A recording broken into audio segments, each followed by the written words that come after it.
आता पाहूया बाळासाहेबांचा व्यंगचित्रकारितेचा प्रवास।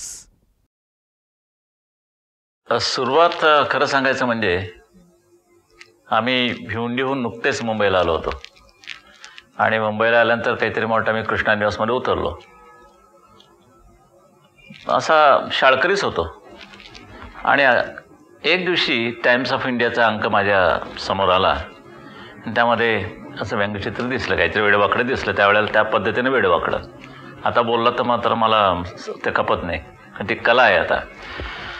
तर बघितल्यानंतर मी बघत बसायचं। माझ्या वडिलांनी मला प्रश्न विचारला, काय नाही म्हणे, काय बघतोस? म्हटलं काय आले ते बघतोय, कारण त्याला ते व्यंगचित्र हे शब्द वगैरे मला माहीत नव्हते। आवडलं का तुला? म्हटलं हो आवडलं। काढशील का अशी? काढीन। मग एक काम कर, रोज संध्याकाळी मी येईन त्यावेळेला तू एका कागदावर हे व्यंगचित्र काढलेलं पाहिजे, मला दाखव। बरं, मग काहीतरी जसं जमेल तसं मी काढायचं। आणि मग दादा घरी, आम्ही वडिलांना दादा म्हणतो असो, दादा आले की मला आणायचं, काय रे काढलं का आज? काय आले आज टाइम्स ऑफ इंडियामध्ये?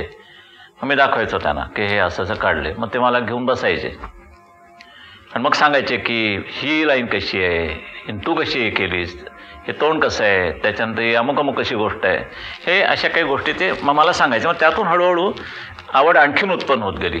मग मी इतपत आलो की स्केचिंगमध्ये मी जरा चांगला प्रगती करू शकलो।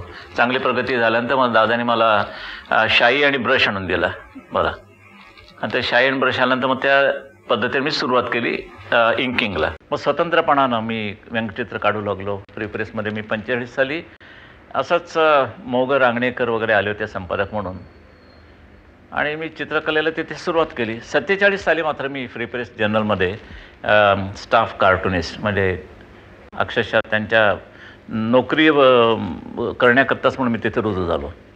माझ्यानंतर लक्ष्मण आले। दुसऱ्या महायुद्धाचा काळ होता तसा, आणि त्यावेळेला बॅनबरीची कार्टून्स ही जोरात यायची, आणि व्यंगचित्रांमध्ये सुद्धा जुगलबंदी असत हे विशेष आणखीन। कारण बॅनबरीने एक व्यंगचित्र काढलं होतं टाइम्स ऑफ इंडियाच्या, आणि तिथे व्यंगचित्र जाहिरात रूपानं आलं होतं। ब्रिटिशांनी आपल्या देशाला एक आवाहन केलं होतं की वेकअप इंडिया। चित्र असं होतं की तो एक वाघ हिंदुस्थानाच्या अशा नकाशावर बसलेला आहे आणि असा झोपलेला आहे, म्हणजे अर्ध झोपेत असा, आणि इथे तो युद्ध पेटलेलं आहे, हिटलरची चाल जोरात चालू झालेली आहे। अशा वेळेला तू झोपलाच काय? वाघ हा इंडिया होता, त्याच्यावर लिहिलं तो इंडिया, तो वेकअप इंडिया। तर दलालनी त्याला उत्तर दिलं, ते फार मजेशीर आहे। आणि ते उत्तर असं होतं की एक पिंजरा, त्याच्यामध्ये हिंदुस्थानाचा तोच वाघ अडकलेला आहे, आणि जॉन बुल दाखवलेला आहे। जॉन बुल एक सिम्बॉलिक अशी आकृती असते, जसं ब्रिटनचा जॉन बुल तसा अमेरिकेचा अंकल सॅम। तर त्याच्या हातात चावी येते जॉन बुलच्या, आणि तो ओरडतो वेकअप इंडिया करतो। तो आतला वाघ म्हणतोय मी जागाच आहे पण दरवाजा उघडा ना। हा फार सुंदर अशी एक जुगलबंदी तळाला, ते आहे माझ्याकडे ते कार्टून्स। आणि त्यानंतर मग माझ्यामध्ये आवड निर्माण झाली। दलालांनी माझं एक मन आकर्षित केलं व्यंगचित्रकलेच्या बाबतीत। त्यांची चित्राला व्यंगचित्र यायची त्यावेळेला चित्रा दैनिकामध्ये, आणि हळूहळू आवड वाढीत दलालांपासून मग मी डेव्हिड लोपर्यंत आलो। मग डेव्हिड लोची व्यंगचित्र पाहून त्यांचे त्यांचे जे फटकारे होते कुंचल्याचे, ते माझ्यावरती फार मोठं एक परिणाम करून गेले। आणि माझी थोडीफार जी काही स्टाईल तुम्हाला दिसते, रेषांचा जो एक आविष्कार आहे माझा, तो थोडासा डेव्हिड लोच्याच पद्धतीवर आहे। बरेचसे, म्हणजे आता मी दुसऱ्यांची काही नावं घेत नाही, पण निदान मी प्रामाणिकपणे कबूल करतो की दलालांच्या रेषांचा, डेव्हिड लो यांच्या रेषांचा माझ्यावरती खरंच परिणाम झाला, कारण त्या रेषांमध्येच सामर्थ्य होतं। आणि त्या फार मला मी अगदी अजूनही म्हणतो की काय ही ताकद आहे ह्या रेषांची। व्यंगचित्राचं आणि काळाचा जरी असला सांगड असली तरी त्या देशावरती बरंचसं काही अवलंबून असतं। मी तर अभिमानानं म्हणेन की आज तरी जगामध्ये हिंदुस्थान हा नंबर 1चा देश आहे की ज्यामध्ये ह्या कलेने फार मोठी प्रगती केलेली आहे। चांगले व्यंगचित्रकार आलेले आहेत जन्मास, शंकरपासून आहेत जवळ, त्याच्याही अगोदर काही होते। माझ्याकडे काही जुने काही स्केचेस आहेत। त्रिंबक नावाचा एक व्यंगचित्रकार होता, त्याची स्केचेस पहा तुम्ही, फार अप्रतिम। त्याची एक स्टाईल असायची, एक ढंग असायचा, स्वतःची शैली असायची। त्याने तो काही बाकी काढायचा नाही, कॅरिकेचर्स, फक्त लोकांचे असे मुखोटे चेहरे। त्यानंतर शंकरनी गाजवलं त्यावेळेला, म्हणजे थोडासा शंकरच्या वतीत म्हणाल तर तो पायोनियर समजला जायचा व्यंगचित्रकलेमध्ये आणि कारांचा. ह्याला इन्स्टिट्यूशन वगैरे काय लागत नाही. कुठच्याही क्लासमध्ये ही कला शिकता येत नाही. अशा अनेक कला आहेत की त्या तुमच्याच तुम्ही डेव्हलप करायच्या असतात. तुम्ही म्हणजे मला पत्रकार व्हायचं आहे, होऊ शकत नाही. पत्रकार व्हायचं तर त्या तिकडे जाऊनच तुम्हाला उभं राहिलं पाहिजे, तरच तो पत्रकार, चित्रकार, व्यंगचित्रकार जेवढे काही म्हणून जे पेशे आहेत त्यामध्ये आपण प्रवीण होऊ शकतो. मुळात तुमच्यामध्ये पहिले आवड असायला पाहिजे. कोणी उभं राहा म्हणून उभं राहण्यात काही अर्थ नाही, तसं काही उभं राहण्याला काही अर्थही नसतो, पडता मग कधीमध्ये. मुळात तुम्हाला ती कला आवडली आहे का, तुमची मग तशी इच्छा आहे का की आपण हे आत्मसात केली पाहिजे, आपण हे दलाल झालं पाहिजे, आपण डेव्हिड लो झालं पाहिजे, आणखीन कोणाच्या जर मग काही गुरुस्थानी मानलं असाल ते तुम्ही व्हायला पाहिजे, असं तुमची ईर्ष्या असली पाहिजे. ती झाली की उत्पन्न होतं. म्हणजे ती पहिली ईर्ष्या महत्त्वाची आहे आणि ती आत्मसात करायचीच, हे एक मनोमन घेतलं करायला पाहिजे, तरच होतं. ते ढकलून काय ते आपलं म्हणाला ठीक आहे, हो पाण्यात ढकल की पोहता येतं, बिलकुल नाही, खोटं आहे. नाकातोंडात पाणी जातं, गठांगड्या खातो माणूस, शक्य नाही, पोहता येतच नाही. आणि कलाक्षेत्रसुद्धा एक असंच काहीतरी एक मी म्हणेन एक चांगलं सरोवर आहे. ढकललं म्हणून पोहायला आलं किंवा जमलं असं नाही होणार, बिलकुल नाही होऊ शकत. ते आत्मसातच करायला पाहिजे, आवड निर्माण असेल तर. आणि इनबॉर्न काहीतरी असावं लागतं. ही थोडीशी जी एक आत्ताची नवीन पिढी जी आहे आता, ती थोडीशी तेवढी मला अजून अभ्यासू वृत्तीची वाटत नाही आहे. थोडंसं किंचित उथळ आहे जरा थोडीशी.